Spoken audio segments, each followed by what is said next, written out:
A very good morning to you all, kids. And this is the fifth chapter of your history, and we are going to discuss about the people who are supposed to compose the Vedas, and we are very much proud of that. हमारे संस्कार, हमारे रीति रिवाज, हमारे rituals, they all belong to that era only. और ये उन्हीं लोगों की देन है. So we are going to discuss about the Aryans today in this video. And sometime somewhere in the 1500 BC, the Harappan civilization declined, and the next stage of the history of our country belonged to the people who composed the Vedas, and this civilization flourished around the river Indus and the river Saraswati. There are different opinions about their advent. बहुत तरह के opinions form किए गए हैं उनके यहाँ आने पे, but the most trusted one और जिसके बारे में सबसे ज्यादा विश्वास और बात की जाती है, that is they were somewhere belonging to Central Asia and migrated to different parts of the world. वो लोग बहुत अलग अलग पार्ट्स ऑफ द वर्ल्ड में माइग्रेट करते चले गए, and the migration was probably because the pastoral lands of Central Asia became dry and barren, और there was an increase in population. जैसे जैसे सिविलाइजेशंस बढ़ते गए, अर्बन टाउन्स बढ़ते गए, लोगों का रहन सहन चेंज होता चला गया, तो पॉपुलेशन भी बढ़ता चला गया. तो लोग अलग अलग ग्रुप्स में डिवाइड होके वर्ल्ड वाइड अलग अलग जगहों पे माइग्रेट कर रहे थे. तो the group which came to India were called the Indo-Aryans. Okay, Aryans as its roots as a term. The name has its roots as a term used as a self-designated it by the Indo-Iranian people. The term was used by the Indo-Aryan people of the Vedic period in ancient India as a religious label for themselves, and as well as geographical reason known as the Aryavart. Okay, because India was also known as the Aryavart, where the Indo-Aryan culture is based. That is our India. Okay, so after their arrival, the Aryans settled in the region where the Indus Valley civilization was declining. वो civilization खत्म हो रहा था या almost खत्म हो चुका था. That was around the river Indus in Punjab, and this is proved that they flourished and they settled around the river is that by the river Kurman, Kabul and other western tributaries, जो भी Indus river की tributaries थी, all those rivers are mentioned in the Rig Vedas. Okay, we have just said that the Vedas were composed by them only, and in that era only. तो ऋग वेद में इन सभी नदियों का वर्णन किया गया है. Okay, and then they gradually moved towards along the river Ganga, and finally they settled in the region between the river Ganga and the Yamuna. River Ganga और यमुना के बीच का जो रीजन था, finally they settled there only. And for that the Aryans had some kind of confrontations with the local and the original inhabitants of the Ganga Yamuna Doab, and they were the Dasyus or the Dasas, those who were also called the slaves, जो बहुत ही menial work jobs perform करते थे. उनके साथ उनके बहुत सारे conflict हुए. Some small battles were also there, so you will come to know about all that in detail in your senior classes. Okay, so they were supposed to do the menial jobs for them. उन लोगों ने वहाँ के लोगों को अपने under में कर लिया आर्यंस ने, and started ruling over them. The two sources that are available to us that are helpful in studying the Aryan culture are the literary and the archaeological sources, जो किसी भी historical चीज को जानने के लिए हमारे पास है, और इन्हीं दो sources से हमें कोई भी बात हमारे ancient period की, हमारे history से related हमें मालूम होती है. So let us first see the literary sources which are available now. Okay, they are the Vedas. जो literary sources हमारे पास available हैं, first of all they are the Vedas. They are four. Okay, four Vedas are there. The Rig Veda is the oldest literary work of India, and it describes a very early stage in the evolution of Hinduism, and describes a pastoral, possibly the nomadic culture based on cattle rearing. It's all talking about the Aryans only. And the Rig Veda consists of 1028 hymns. Okay, इसमें इतने सारे मंत्र हैं जो आज भी हमारे पूजा पाठ, हमारे विधि विधान जो हैं उनमें इनका प्रयोग किया जाता है. Okay, the 4 Vedas are there. First of all, let us know the names: the Rig Veda, the Sam Veda, Yajur Veda, and the Atharva Veda. Okay, the next one is the Sam Veda. The Sam Veda is considered to be a collection of hymns taken from the Rig Veda only. And one more thing, आप लोग गायत्री मंत्र पढ़ते हैं हर दिन. In school assembly you also use to do, और घर पे भी आप सुनते होंगे, आपके घरों में बजता होगा. So this Gayatri mantra has also been taken from the Rig Veda only. Okay. Then the Sam Veda. The Sam Veda is considered to be a collection of hymns taken from the Rig Veda. Okay. And it's a music book which includes the Rigvedic prayers. जो जितनी भी प्रार्थनाएं हैं, जितने भी गीत की संरचनाएं हैं जो भगवान के प्रार्थना के रूप में बनाए गए थे, it's all set of that music. Okay, but it does not mean that all the hymns of the Sam Veda have been taken from the Rig Veda. Many hymns of the Sam Veda are different also. Okay, they are some places where the hymns of the Sam Veda show slight resemblance to the hymns of the Rig Veda only. पर इसमें और अलग दूसरे भी मंत्र और दूसरी भी बातें लिखी हुई हैं. Okay, then comes the Yajur Veda.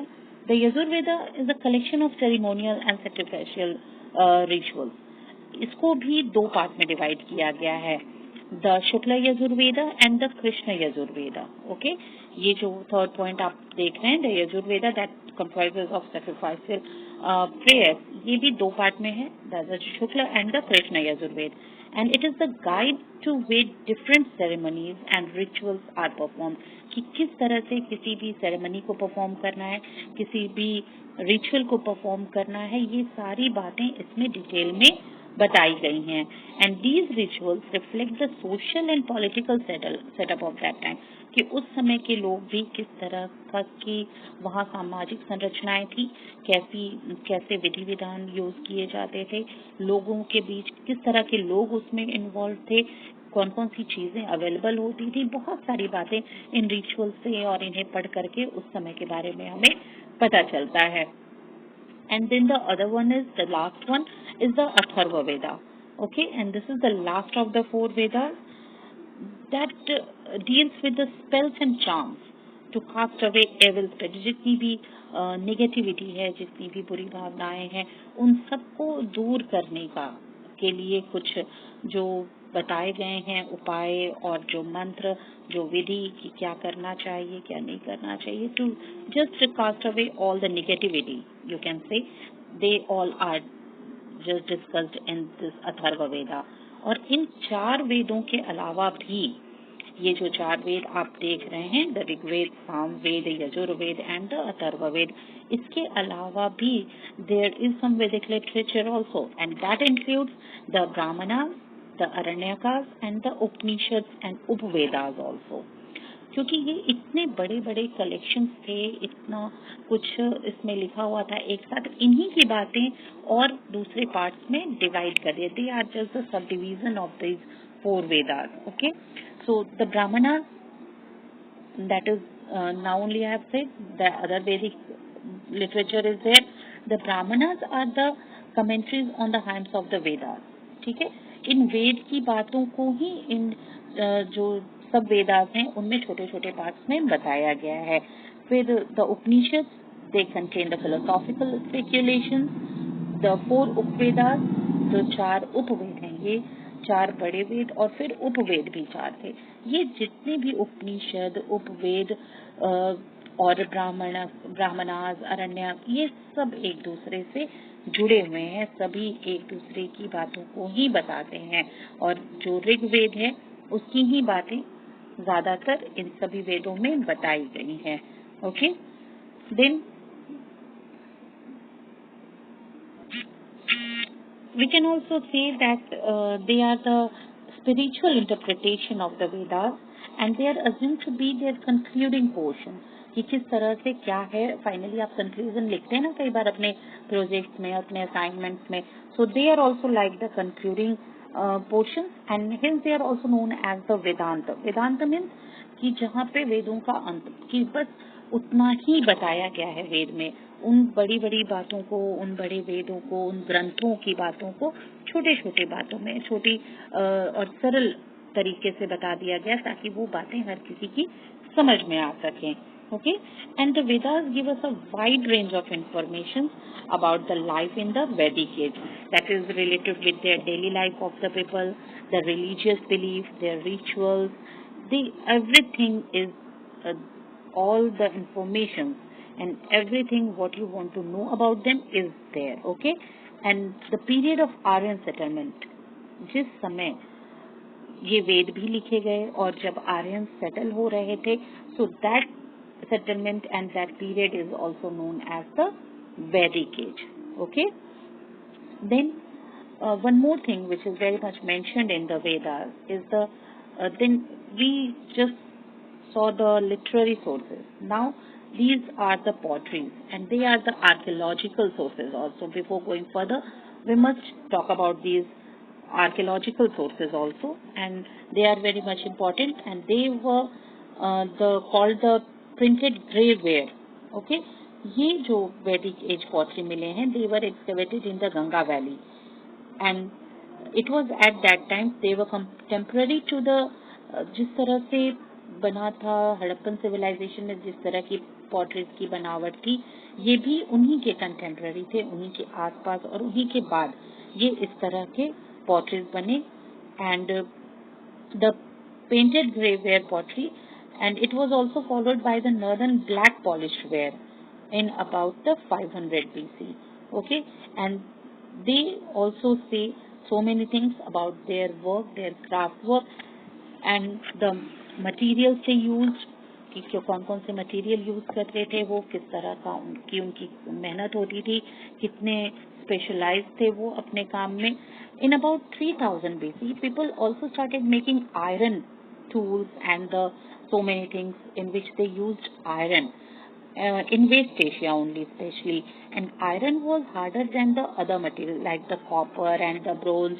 So many agricultural implements, जो भी खेती के लिए implements यूज किए जाते थे, जैसे sickle, shovel, spade, ploughshare, ये सब उस वक्त फिर आयरन से बनने लगे. The iron axes also help man to clear the dense forest, क्योंकि जैसे जैसे लोगों का सेटलमेंट बढ़ रहा था, पॉपुलेशन बढ़ते जा रहे थे, तो उनके रहने के लिए और भी ज्यादा जगह की जरूरत थी, और भी ज्यादा उनके लिए घर बनाने की जरूरत थी.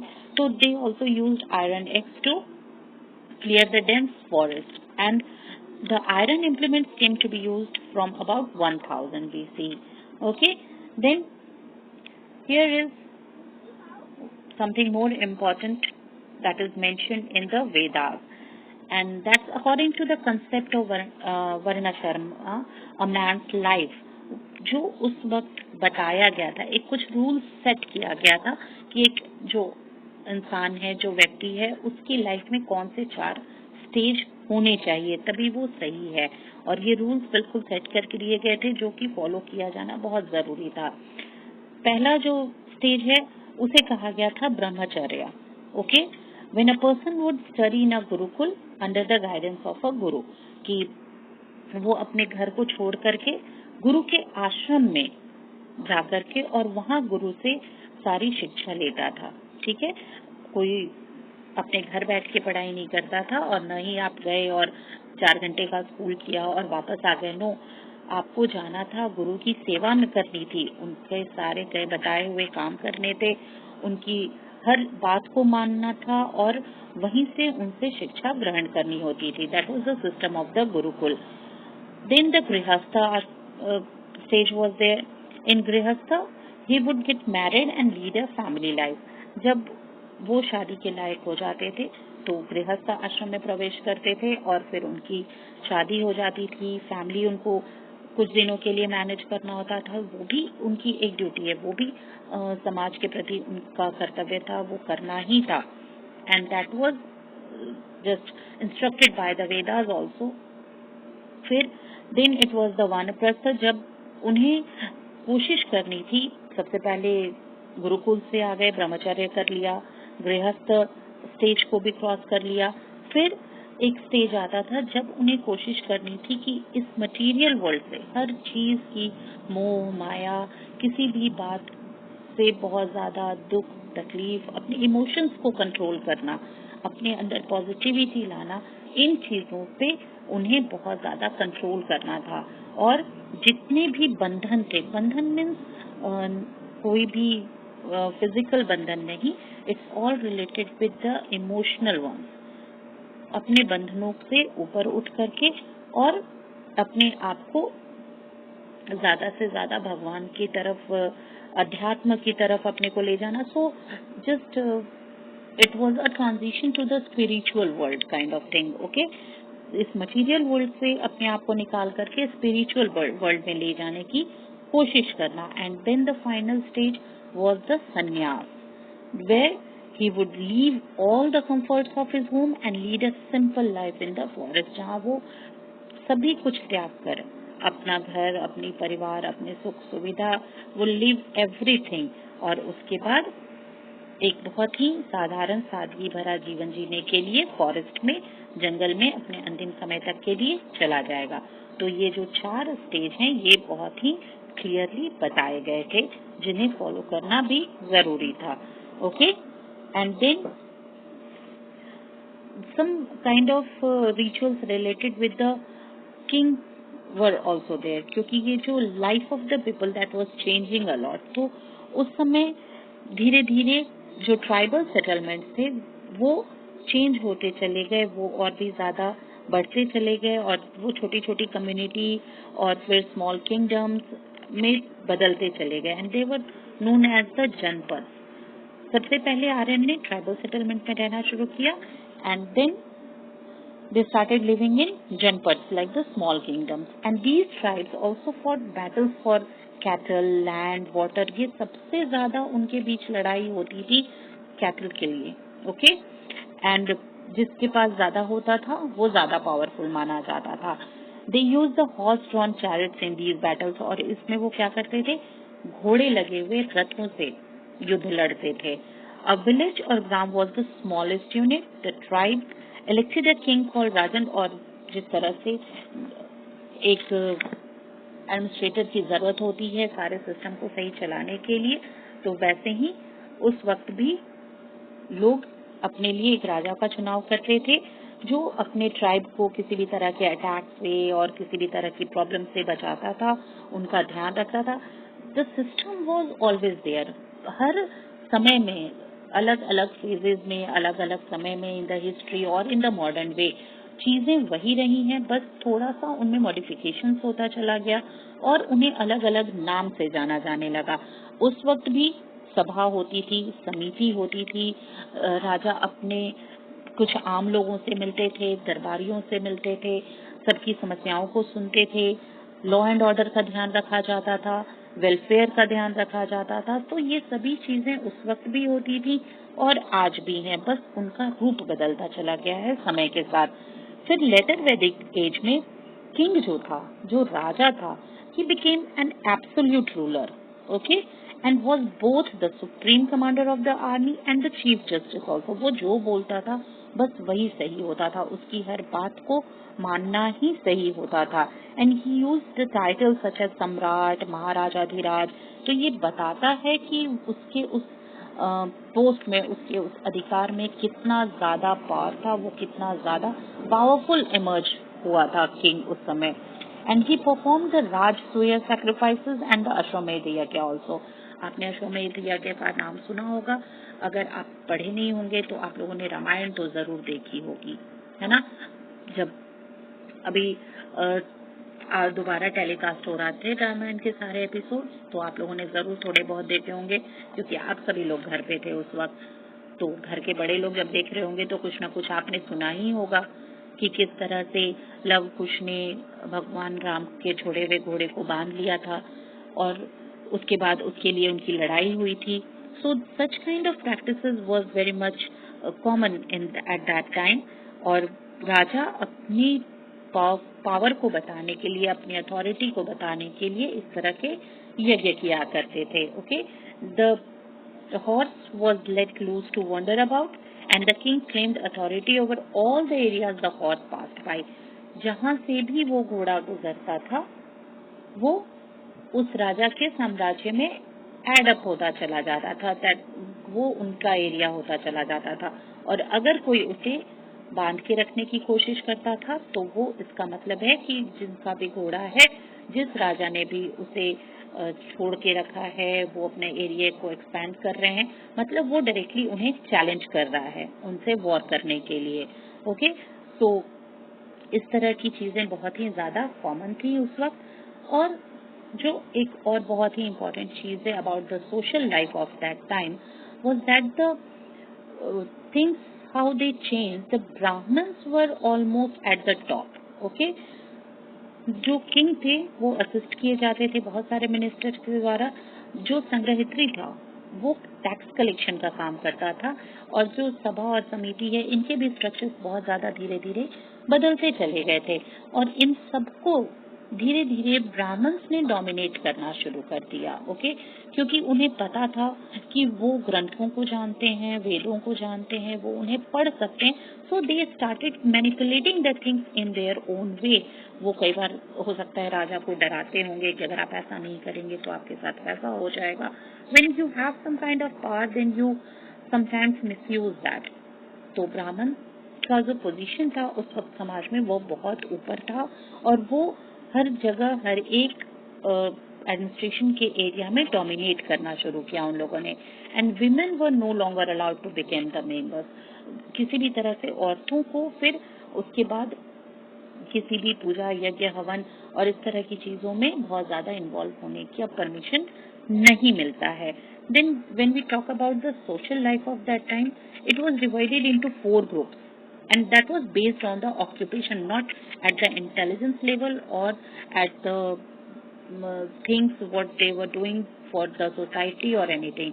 वो उनके ऑक्यूपेशन पे डिपेंड करता था, क्योंकि ये सब कुछ जो था वो एक तरह से ब्राह्मणों के द्वारा क्रिएट किया गया था। उन्होंने ही ये सारी चीजें करके रखी ताकि वो हमेशा डोमिनेट कर सकें over the king and over the society. First thing, the Brahmans और the priest and the teachers who perform religious ceremonies, क्योंकि वो यज्ञ हवन पूजा पाठ करते थे, तो सबसे ज्यादा ऊपर उन्हीं का स्थान रखा गया था। Then the Kshatriya and they were the warriors who fought to protect the people, वो बस लोगों की रक्षा, अपने देश के लिए, अपने साम्राज्य की रक्षा करने के लिए लड़ते रहते थे। The वैश्यास were the traders, the farmers, the craftsmen, the shopkeepers, जो व्यवसाय करते थे, ओके, जो किसी भी तरह के बिजनेस में इन्वॉल्व थे, they were the वैश्यास। And then the Shudras were there, or the indigenous residents of the Ganga Valley or the Ganga Yamuna Doab, जिसके बारे में हम लोगों ने डिस्कस किया था। They were the Dasyus or the Datas, and they did all the menial jobs such as sweeping, cleaning, disposing of the dead bodies and such kind of things. So in the early Vedic period, the caste system was based on occupation. However, in the later Vedic period, ये जो caste system था वो धीरे धीरे hereditary होता चला गया, कि अगर कोई ब्राह्मण है और वो पूजा पाठ जो भी कुछ कर रहा है तो उनका सन और डॉटर वुड ऑलवेज बी ब्राह्मण। पहले ये काम के आधार पे था, फिर ये हेरिडिटरी होता चला गया। Okay, so this was the social life at that time. We will discuss some more points about the family, economy, the religion and the education systems and everything in our next video. Okay, thank you.